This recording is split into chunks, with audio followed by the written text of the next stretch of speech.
Hello students, welcome to the fifth lecture of this series on theory of machines. Now from today, in next three lectures, we are going to discuss belt drive. As I told you earlier, the aim of this lecture series is to discuss analytical part of subject theory of machines. So as far as these three lectures are concerned, next three lectures on belt drive, I'll be discussing more of analytical part. So I'll very quickly cover the theory part of belt drive. We know that energy is required to drive the machines for variety of the applications. And from where do we get this energy? We get this energy from prime movers. Now what are prime movers? Prime movers are, you can say, devices which convert the available energy into the useful energy like mechanical energy. So we have energy available at the shaft of prime mover, and then from prime mover we have to transmit this power, this energy, to other machines, to other applications. And to transmit the power, what we do is we use mechanical drives such as friction drives or non-friction drives. So mechanical drives can be friction drives or they can be non-friction drives. So friction drives, we can take example of belt drive, which we are going to discuss in this lecture series. Then we also have friction discs or clutches, which can be considered as a friction drive. That means they transmit power with the help of friction. And as far as non-friction drives are concerned, they'll not use friction for transmitting power. They are also called as positive drives. So gear drives or chain drives, all these are positive drives. Why are they called positive drives? Because the problem that friction drives has, whenever friction between two elements becomes insufficient, there is always a chance of slip. But as far as positive drives are concerned, the chances of slip are not there because the drive is not due to the friction. What happens there is the two elements, out of these two elements, one element will exert a physical force onto other. So if we are talking about gear drives, if power is transmitted through gears, then one gear will exert a force on other gear which will make that other gear rotate. So there is no question of friction. So the drive is called as positive drive. There is no slip. Now here we are going to discuss a belt drive. Now this belt, to transmit power from one shaft to another shaft, pulleys are mounted on these two shafts. Then these pulleys are connected by endless belt which passes over these two pulleys. So here I have two shafts and I want to transmit power from one shaft to another shaft. So what I'll do is I'll mount one pulley here, mount one pulley here, depending on the velocity ratio that I want to transmit. Depending on that, I'll choose the size of these pulleys. So a belt will be passing over this pulley. If suppose this is a driving pulley, then a belt will pass on this, from this pulley to this pulley, and then it will pull this pulley from this end, and then this belt will be delivered to the other end. So this is how power is transmitted. Because of the friction between the pulleys and the belt, here power is transmitted.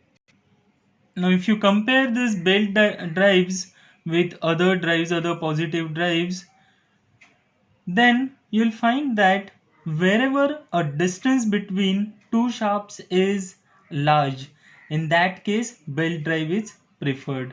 Then comparatively cost is low, then you don't need lubricants, then noise is relatively low. So due to this various advantages, you can see that belt drives are used in many industrial applications. Then also there is a advantage, as this belt is a flexible member, so a slight misalignment between two shafts can be taken care of by this belt drive. But when it comes to the disadvantages of belt drive, the main disadvantage is that slip, which is with all the friction drives, because there will be some slip always. A constant velocity ratio will not be there. Velocity ratio is ratio of speed of driven pulley to driver pulley. Now if friction becomes insufficient between belt and pulley, then there will be some slip, and the expected velocity of driven pulley will not be achieved. Then if you compare this belt drive with positive drives, you'll find another disadvantage, that we have to adjust tensions of belt time to time. Life is relatively low. So what we can say is, if the distance between two shafts is large, and then we don't need a constant velocity ratio, or some variation in velocity ratio is allowed, then we will definitely go for a belt drive rather than any other positive drive. Now how do we classify these belt drives? Now depending on what is the cross section of belt, we can have a flat belt where cross section is rectangular cross section. Now these belts, flat belts, are used for the distance between shafts up to 8 meters, and you have to transmit a moderate power. Then other type of belt is V belt. Now in V belts, the cross section is trapezoidal. Now since the cross section is trapezoidal, you need a similar groove in the pulley, to take this belt. So this belt has less slip compared to the flat belt, because the friction is now on two sides of the belt. So since the frictional surface is more, the slip is less. So if more power is to be transmitted, then we'll choose V belt drive over flat belt drive. But V belt drives are normally used for shafts which are nearer to each other. So if shafts are having larger distance between them, then we'll go for a flat belt drive, and for lesser distance we'll go for V belt drive, and if a little more power is to be transmitted. Now for a very large power transmission, we use circular belts. These are also called as rope drives. And if the distance between shafts is more than 8 meter and large power is to be transmitted, then these circular belts are used. Now depending on the material that has been used for making belts, we have most commonly used leather belts. Then there are cotton belts. This is classification of belts depending on the material. So we can have leather belt, or we can have cotton belts.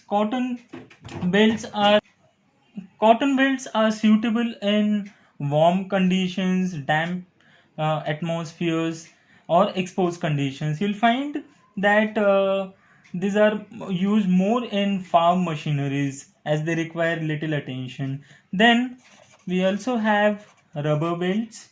Now, problem with rubber belt is that you cannot use these belts in hot conditions. So when they come in contact with heat, or oil or grease, then they are not suitable. So applications you will find in sawmills as well as paper mills. Then there are similar belts which are balata belts. This is a material used for making belts. They are similar to rubber belts, but only thing is that instead of rubber, a balata gum is used. Now these belts are acid proof as well as waterproof. They are not affected by oils. So but the problem with balata belts is that they cannot be used for more than 40 degrees Celsius, as this balata gets softened over this temperature. But the strength of this balata belts is more compared to rubber belts. Now, how these belt drives are classified? Now, depending on the direction of driven pulley that we want, we can have open belt drive or we can have cross belt drive. Now if you want driver pulley and driven pulley to be rotated in same direction, then we use open belt drive. So if suppose these two are the shafts and these two are the pulleys, then if this is the driver, this is driven pulley. Now if this rotates in clockwise direction, now this belt will move from this side and it will pull this pulley in this direction. So this also rotates in clockwise direction. So in case of open belt drive, driver and driven pulleys rotate in same direction. Now in case of cross belt drive, two pulleys will rotate in opposite direction. So if this is the driver pulley, now it will pull driven pulley from this direction, so it will rotate in anti-clockwise direction. So if speed of pulley driven pulley is to be reversed, then we'll go for cross belt drive. If speed is to be in same direction, then we'll go for open belt drive. Now as we discussed earlier,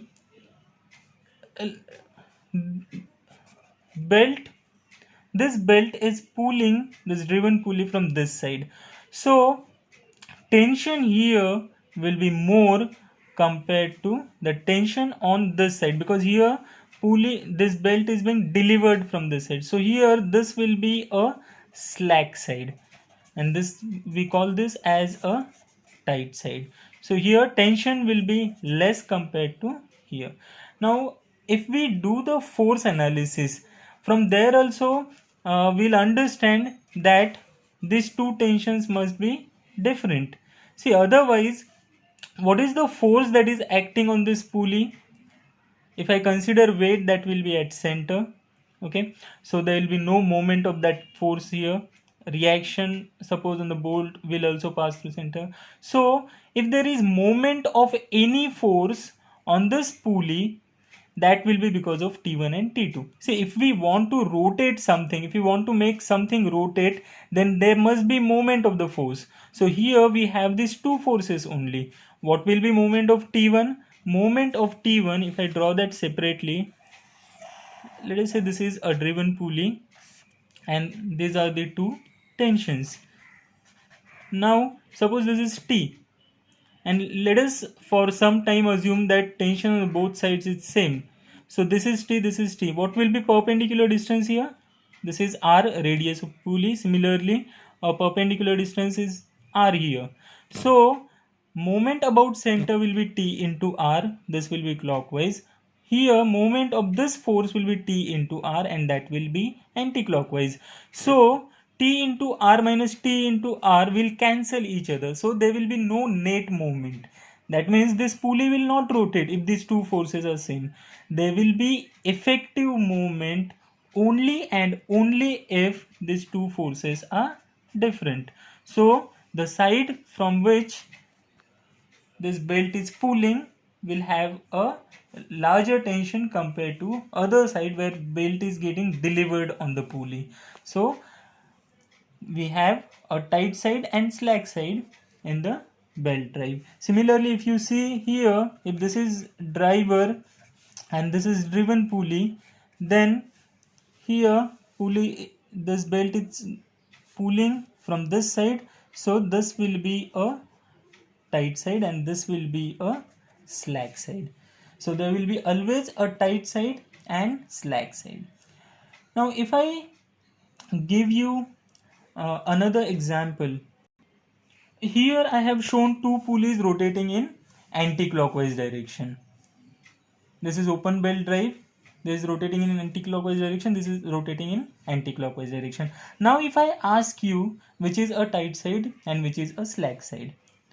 Now don't be in a hurry to answer this question, because unless and until you know which is the driver pulley and which is the driven pulley, you cannot tell which is a tight side and which is a slack side. So for answering the question, you should ask which is the driver pulley and which is the driven pulley. Now let me say that this is a driver pulley and this is a driven pulley.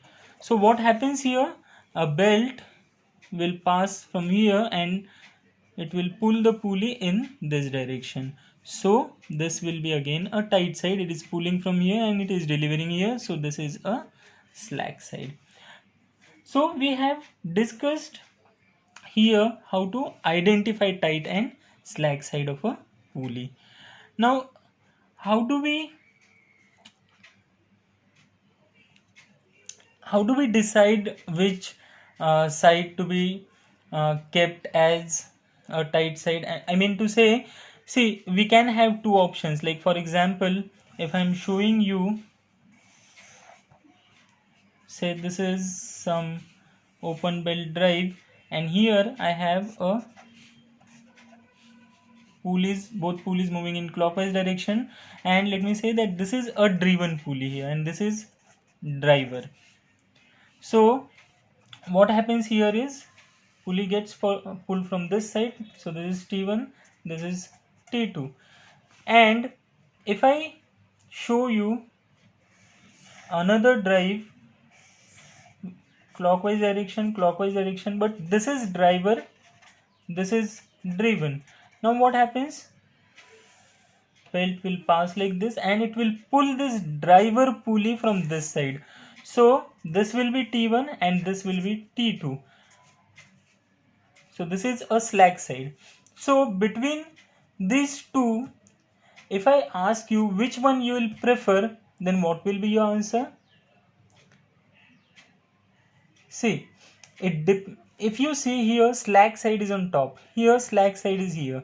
So if slack side is on top, then what it does is it increases angle of contact slightly, because this is a slack side. So it will drop slightly on this pulleys, so angle of contact will increase. Similarly, if this is the slack side, then if it drops slightly because of the slackness, then angle of contact on these two pulleys will decrease. So preferably I'll say that slack side on top will give me less slip, because angle of contact is more. Angle of contact is more, that means friction is more. Here friction will be less because angle of contact is less. So if we have choice, then we'll prefer slack side on top. But if we don't have choice, we have other constraints where we cannot move this driver and driven pulley's position, then in that case it will be like this only. But here also what we can do is we can use some idler pulley which will increase angle of contact. So idler pulleys are used only for the purpose of increasing the angle of contact. They will not change any velocity ratio or anything. They will not change power transmitted. They will only increase the angle of contact. So if by chance you have no option but to keep this slack side downwards, then you can use idler pulley to minimize the slip. Now very quickly, let us see how do we calculate angle of contact in case of open belt drive. Now let us say we have these two pulleys. One is having radius R1, other one is having R2. Center to center distance between two shafts is X, and now angle of contact on larger pulley will always be greater than 180 degree. On smaller pulley it will be less than 180 degree. Now let us say this angle is beta, this will also be beta. Now angle of contact on larger pulley will be 180 plus 2 beta. On smaller pulley it will be 180 minus 2 beta. Here I am not saying driver or driven. Here I am using word larger and smaller pulley. A driver pulley can be larger or driver pulley can be smaller. So on larger pulley, angle of contact is always more than 180 degree. On smaller pulley, it is always less than 180 degree. So how to calculate this? Now let me do some construction here. I am drawing a line parallel to this line, belt line, from center of smaller pulley. Now we know that this horizontal distance is distance between shafts. Okay, so this angle will also be beta. If this angle is beta, see we have a line like this. This angle is beta. Now we have a belt perpendicular and I'm drawing a line parallel. So this line is same as this dotted line and I'm talking about this angle. So if these two lines are making angle beta, then these two lines will also make angle beta, because this line is perpendicular to this line, this is horizontal, this is vertical. So these two are perpendicular and these two are also perpendicular. So if this angle is beta, this will also be beta. We know that if a line makes an angle beta with vertical, then its perpendicular will make same angle with horizontal. So by using this logic, we know that this is beta. Now let us come back to this figure. So here this angle is beta, and if I am talking about this distance, now what will be this distance? This total radius is R1. Total radius is R1. This much is R2. It is this radius R2. So this distance will be R1 minus R2. And then this is right angle triangle. This is X. So for this right angle triangle, I can write that sine of beta is equal to opposite side upon hypotenuse. So sine alpha is equal to R1 minus R2 divided by X. This is R1 minus R2 and this is X. So beta, we have used notation beta here. So sine beta is equal to R1 minus R2 upon X. And once we calculate beta, then we can calculate angle of contact on larger pulley as well as angle of contact on smaller pulley. Another term that we are very often going to use is velocity ratio. So velocity ratio is nothing but ratio of driven pulley, speed of driven pulley to speed of driver pulley. So I am going to denote driver pulley by 1, driven pulley by 2 hereafter. So N2 by N1 is ratio of speed of driven pulley to driver pulley, and this is equal to D1 by D2. And if we consider thickness of belt, then this N2 by N1 velocity ratio will be D1 plus T divided by D2 plus T. And of course this expression we are using if we are not considering any slip. So if we consider slip, then velocity will be dropped accordingly. But when we are solving problem, normally we don't consider slip, because the slip is normally very less. So the speed difference is not that much. So anyways, if thickness of belt is considered, then this is how we calculate velocity ratio. N2 by N1 is equal to D1 plus T divided by D2 plus T. And if thickness is not considered, then N2 by N1 is equal to D1 by D2. Now in next lecture, that is lecture number 6, we are going to derive various formulae for the belt drive. Thank you.